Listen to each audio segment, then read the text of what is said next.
ఈరోజు అందరికీ తెలిసిన విషయం, గౌరవ మహిళా కమిషన్ వారు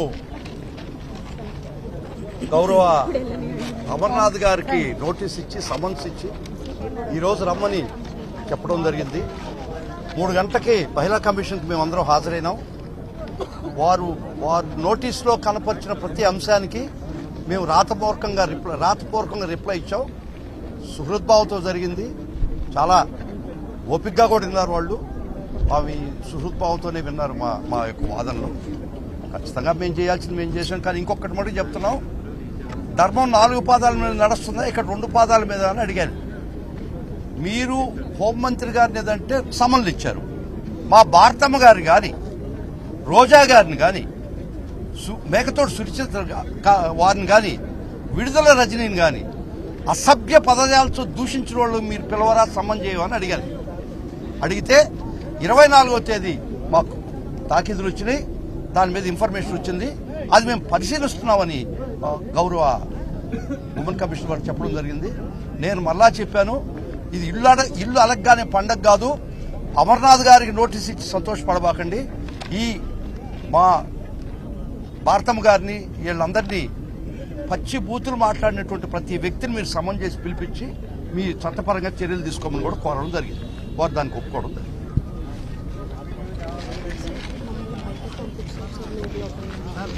ముఖ్యంగా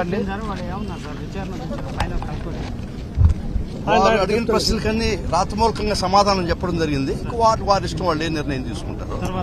తర్వాత ముఖ్యంగా ఇక్కడ విశాఖపట్నం నుంచి మహిళా న్యాయవాదులు కూడా అమర్నాథ్ గారితో రావడం జరిగింది. వారిని కూడా లోపలికి పోనీయకుండా అడ్డగిచ్చి పోయిన వ్యక్తులను కూడా అక్కడి నుంచి బయటకు పంపించినట్టు వైన చాలా బాధాకరం. నేను కూడా ఒక యుద్ధం చేస్తేనే లోపలికి పోవడం జరిగింది. ఇది మిలిటరీ కోర్టు కాదు కదా, ఇది ప్రజా కోర్టు అనిపిస్తుందండి.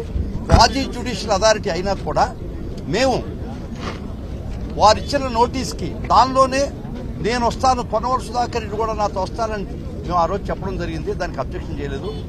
దురదృష్టవశాత్తు లేడీ అడ్వకేట్స్ అమర్నాథ్ కోసం గారి అహర్నిశలు శ్రమపడి తయారు చేసినటువంటి పేపర్స్ తయారు చేసినటువంటి మహిళా అడ్వకేట్స్ కూడా లోపలికి పోనీయకుండా వాళ్ళు దుర్మార్గంగా ఆపారు.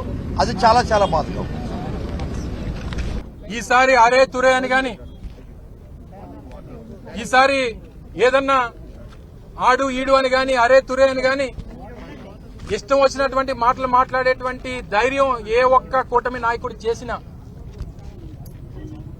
ఎవరన్నా సౌండ్ చేస్తే ఈసారి రౌండ్ అవుతాయి అనేటువంటి విషయాన్ని మరొకసారి ఈ సందర్భంగా తెలియజేస్తాం.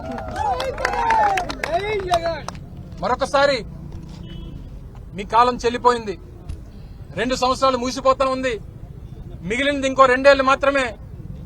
వచ్చే సంవత్సరం జగన్మోహన్ రెడ్డి గారు పాదయాత్ర మొదలైతే రేపు కూటమికి అంతిమ యాత్ర మొదలైనట్టే అనేటువంటి విషయాన్ని కూడా ఈ సందర్భంగా తెలియజేస్తా ఉన్నా. ఇటువంటి పరిస్థితుల్లో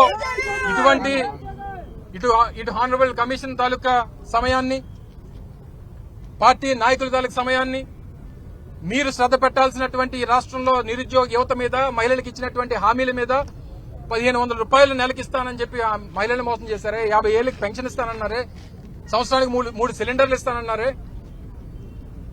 ఇన్ని హామీలు మహిళలకు ఇచ్చినటువంటి మీరు మహిళల గురించి, మహిళల మీద ఉన్నటువంటి మీ ప్రేమ గురించి, గౌరవం గురించి మీరు మాట్లాడుతూ ఉంటే దెయ్యాలు వేదాలు వల్లించినట్టు ఉన్నాయి.